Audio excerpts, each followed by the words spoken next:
I've been asked by some of my friends in the press why we picked Hudson County for this kind of kickoff of the campaign.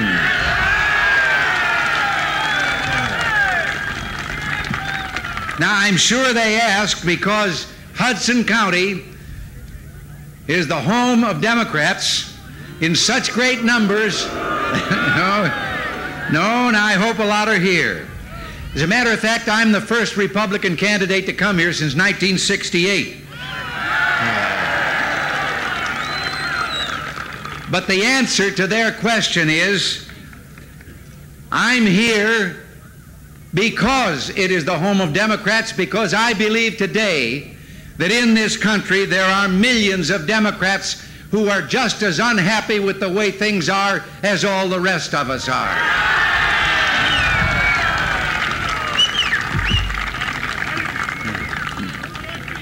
It's fitting that on Labor Day we meet beside the harbors, the waters, I should say, of New York Harbor, with the eyes of Miss Liberty on our gathering, and in the words of the poet whose lines are inscribed at her feet, on the air-bridged harbor that twin cities frame.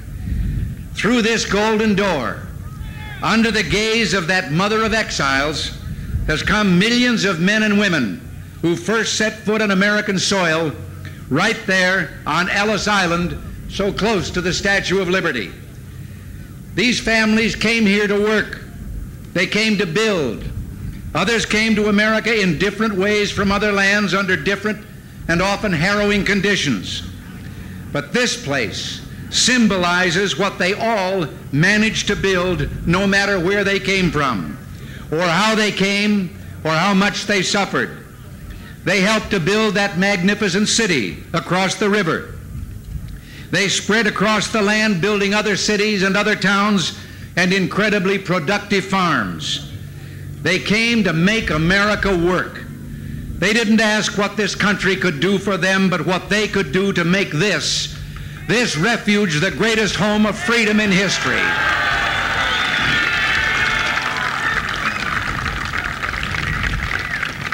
They brought with them courage, ambition, and the values of family, neighborhood, work, peace, and freedom. We all came from different lands, but we share the same values, the same dream. Today, a president of the United States would have us believe that dream is over, or at least in need of change. Jimmy Carter's administration tells us that the descendants of those who sacrificed to start again in this land of freedom may have to abandon the dream that drew their ancestors to a new life in a new land. You're right.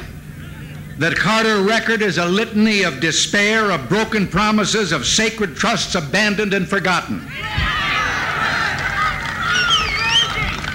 8 million out of work, inflation running at 18% in the first quarter of this year, black unemployment at 14%, higher than any single year since the government began keeping separate statistics. 4 straight major deficits run up by Carter and his friends in Congress. The highest interest rates since the Civil War, reaching at times close to 20%. Lately, they're down to more than 11%, but now they've begun to go up again. Productivity falling for 6 straight quarters among the most productive people in the world. Through his inflation, he has raised taxes on the American people by 30%, while their real income has risen only 20%. The lady standing there in the harbor has never betrayed us once, but this administration in Washington has betrayed the working men and women of this country.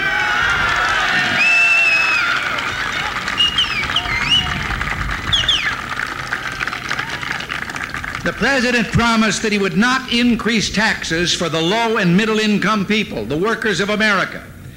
Then he imposed on American families the largest single tax increase in our nation's history. His answer to all this misery, he tries to tell us that we're only in a recession, not a depression, as if definitions, words, relieve our suffering.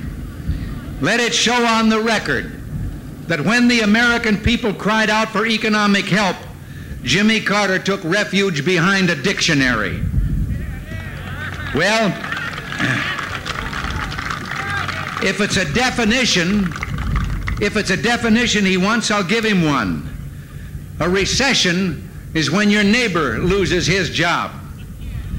A depression is when you lose yours.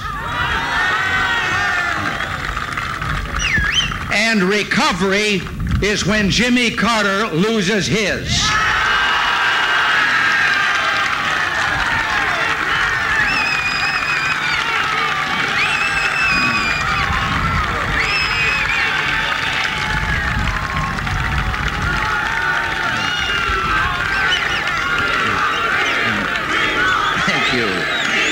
Thank you.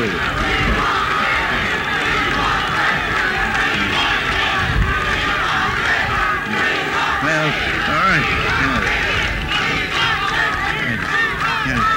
Maybe I should quit right now, but I'll go on for a few more minutes. I have talked with unemployed workers all across this country. I've heard their views on what Jimmy Carter has done to them and their families. They aren't interested in semantic quibbles.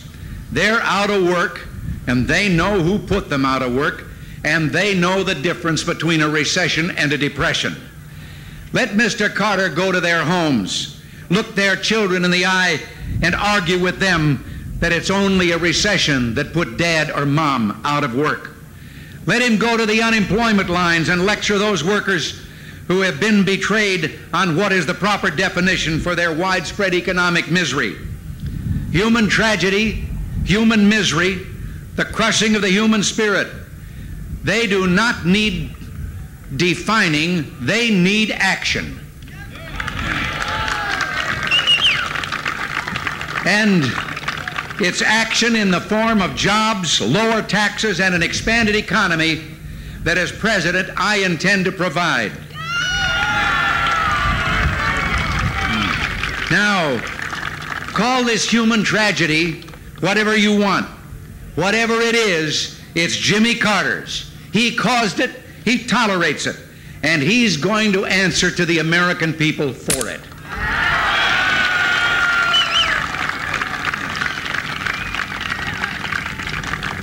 Last week, more than 3 years after he became president, he finally came up with what he calls a new economic program. It is his 5th new economic program in 3.5 years. And you know, listening to him, he talks as if someone else has been in charge for these last 3.5 years. Now, with 2 months to go until the election, he rides to the rescue with a crazy quilt of obvious election year promises, which he'll ask Congress for next year. After 3 years of neglect, the misery of unemployment, inflation, high taxes, dwindling earning power, and inability to save, after all this, American workers have now been discovered by the administration. Well, it won't work. It's cynical, it's political, and it's too late. The damage is done, and every American family knows who did it. In 1976, he said he would never use unemployment as an economic tool to fight inflation. In 1980, this year, he's called for an increase in unemployment to fight inflation. In 1976, he said 4 years ago that he would bring unemployment and inflation both down to 3%. Well, who can believe him? Unemployment is now around 8%. Inflation is 12.5%. And most of us have begun to realize that so long as Carter policies are in effect, the next 4 years are going to be just as bad as the last 4 have been. But here, beside that torch that many times before in our nation's history has cast a golden light in times of gloom, I pledge to you I'll bring new hope to America.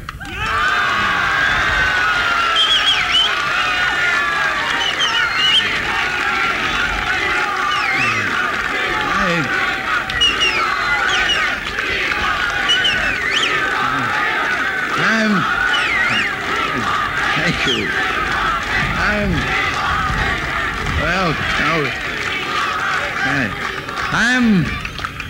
I'm looking forward to meeting Mr. Carter in debate, confronting him with the whole sorry record of his administration, the record he prefers not to mention.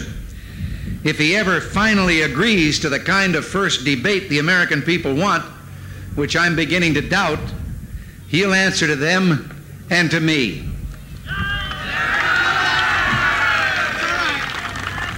This country needs a new administration with a renewed dedication to the dream of an America, an administration that will give that dream new life and make America great again. Restoring and revitalizing that dream will take bold action. On this day, dedicated to American working men and women, may I tell you the vision that I have of a new administration and of a new Congress filled with new members dedicated to the values that we honor today. Beginning in January of 1981, American workers will once again be heeded. Their needs and values will be acted upon in Washington. I will consult with representatives of organized labor on those matters concerning the welfare of working people of this nation. I happen to be the only president of a union ever to be a candidate for President of the United States.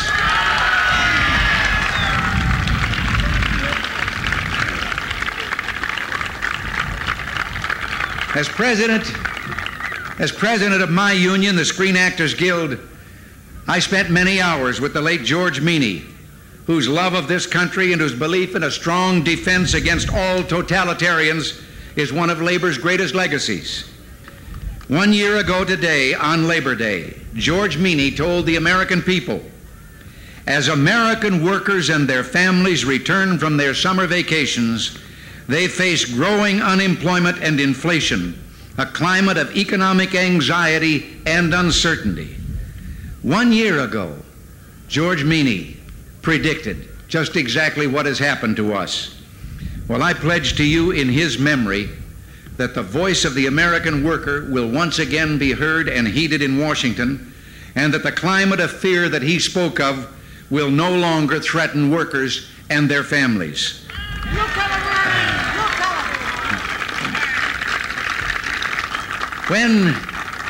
When we talk about tax reduction, when we talk about ending inflation by stopping it where it starts in Washington, we're talking about a way to bring labor and management together for America. We're talking about jobs and productivity and wages.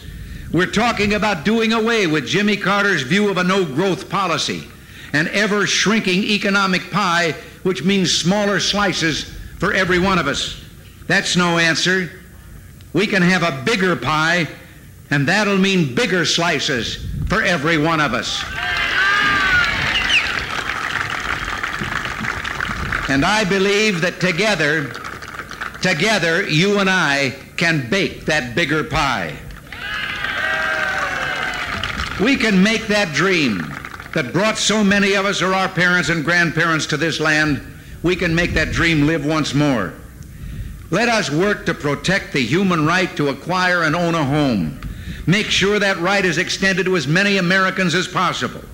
A home is part of the dream. I want to work in Washington to roll back the crushing burden of taxation that limits investment, production, and the generation of real wealth for our people. A job and savings and hope for our children is part of that dream. I want to help Americans of every race, creed, and heritage keep and build that sense of community which is at the heart of America. For a decent neighborhood is part of that dream.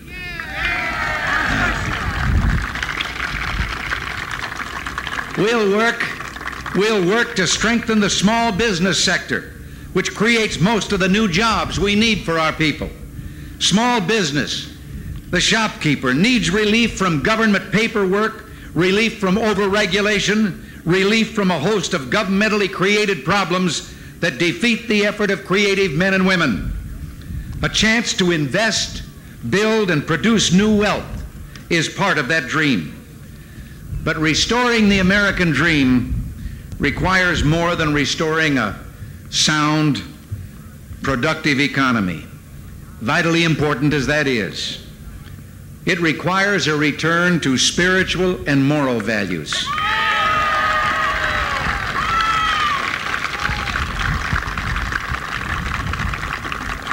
Values so deeply held by those who came here to build a new life. We need to restore those values in our daily life, in our neighborhoods, and in our government's dealings with other nations of the world. These are the values inspiring those brave workers in Poland.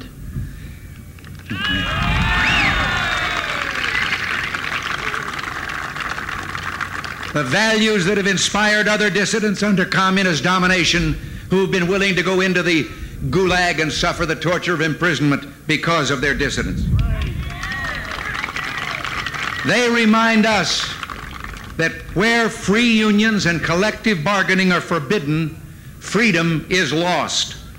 They remind us that freedom is never more than one generation away from extinction. You and I must protect and preserve freedom here, or it will not be passed on to our children, and it will disappear everywhere in the world. That's for sure. That's for sure.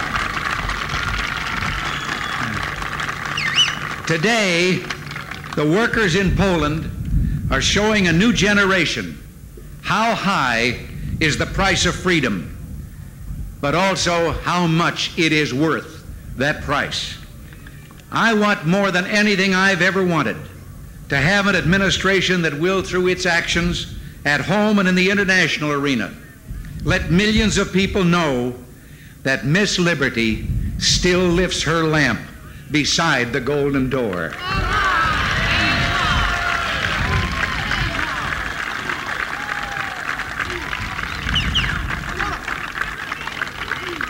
Through our international broadcasting stations, the Voice of America, Radio Free Europe, and the others, let us send loud and clear the message that this generation of Americans intends to keep that lamp shining. That this dream, the last best hope of man on earth, this nation under God, shall not perish from the earth.